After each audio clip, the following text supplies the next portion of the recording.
Bienvenue. Aujourd'hui, on se penche sur Limoges. Le marché immobilier là-bas interpelle pas mal d'investisseurs. Ah oui, c'est clair. Imaginez une ville de presque 130 000 habitants et on trouve des prix souvent autour de 1 500 € le mètre carré. C'est rare quand ça dépasse 2 000 €. C'est très bas pour une métropole de cette taille, effectivement. Voilà, très abordable, sur le papier en tout cas. L'idée aujourd'hui, c'est de creuser un peu qu'est-ce qui se cache derrière ces chiffres. Quel est le potentiel réel pour un investisseur? On a regardé plusieurs sources, alors explorons ça en détail. Absolument. Limoges, c'est un peu un paradoxe pour l'investisseur en fait. Le prix d'achat, le ticket d'entrée, il est indéniablement faible, ça c'est sûr. Oui, Mais la vraie question pour un investisseur sérieux, c'est est-ce que la rentabilité va durer? Et quels sont les risques qu'on ne voit pas tout de suite? Les infos qu'on a montrent bien ça, ce double visage. L'attrait des chiffres et puis les pièges potentiels. Ok, alors commençons par le côté attrayant.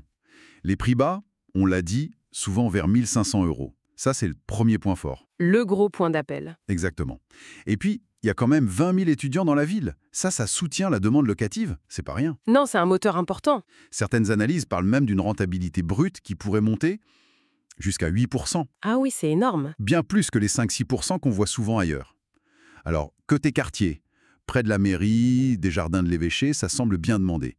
Le quartier historique de la Boucherie aussi, avec ses colombages. Et là, on est plutôt autour de 2 000 € le mètre, c'est ça? C'est ça. Un peu plus cher. Le quartier des Émailleurs aussi, près du CHU, il est recherché.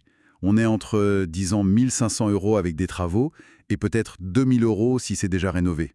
D'accord. Et il y a aussi les petites maisons des années 30, celles avec du cachet. Apparemment, ça part vite. J'ai vu un exemple près de la gare, 200 000 € avec travaux.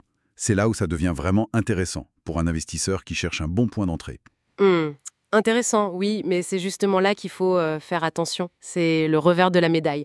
Ce qui est fascinant ici, c'est l'état d'une partie du parc immobilier, Ah oui? c'est-à-dire. Beaucoup de biens datent des années 70-80. Et là, les points faibles s'accumulent. Souvent à mauvais DPE, le diagnostic de performance énergétique, classé F, G. Les fameuses passoires thermiques. Exactement. Ajoutez à ça une esthétique qui a vieilli, et parfois pas d'ascenseur. Et le problème, c'est que la réglementation, elle, se durcit. Ces logements F et G, ils vont être interdits à la location. Progressivement, certes, mais dès 2025 pour les G, 2028 pour les F. Donc, pour l'investisseur, ça veut dire travaux obligatoires et sûrement coûteux. Très coûteux, potentiellement. Des travaux de rénovation énergétique lourds. Ça peut vraiment plomber la rentabilité nette qu'on espérait au départ avec un prix d'achat bas. Donc, le prix bas, c'est une chose, mais les dépenses derrière, c'est une autre histoire. Tout à fait.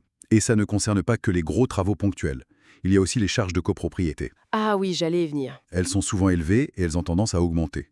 Isolation collective à refaire, entretien général, les ravalements de façade qui deviennent obligatoires dans certains secteurs, tout ça, ça pèse sur le cash flow tous les mois, même si on n'a pas emprunté beaucoup au départ. D'accord. Et un autre point de vigilance, la dépendance du marché locatif aux étudiants.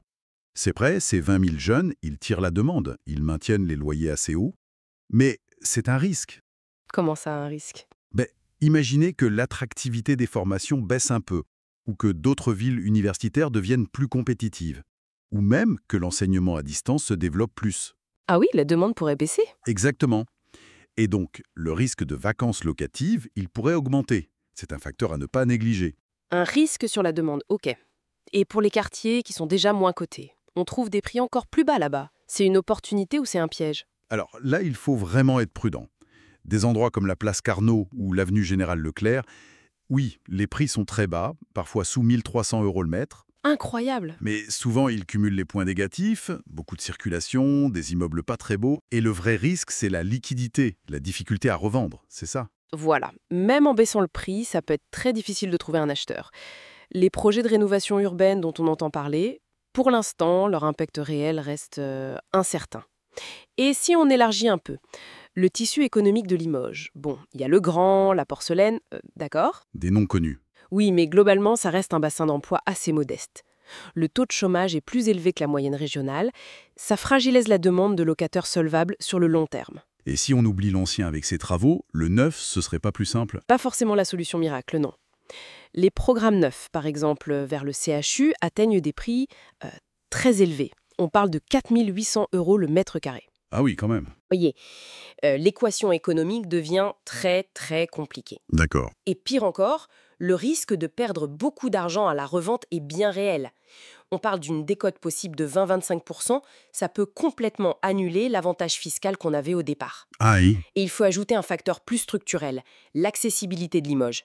Pas de TGV direct, des liaisons aériennes assez limitées, ça peut être un frein pour attirer des cadres, de nouvelles entreprises et donc pour l'attractivité à long terme de la ville.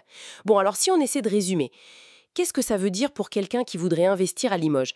D'un côté, on a des prix d'achat très attractifs, une promesse de rendement brut élevé, soutenue par les étudiants.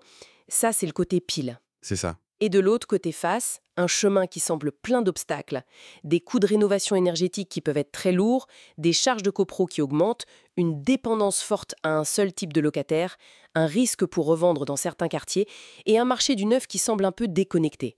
C'est un vrai numéro d'équilibriste en fait. C'est tout à fait ça.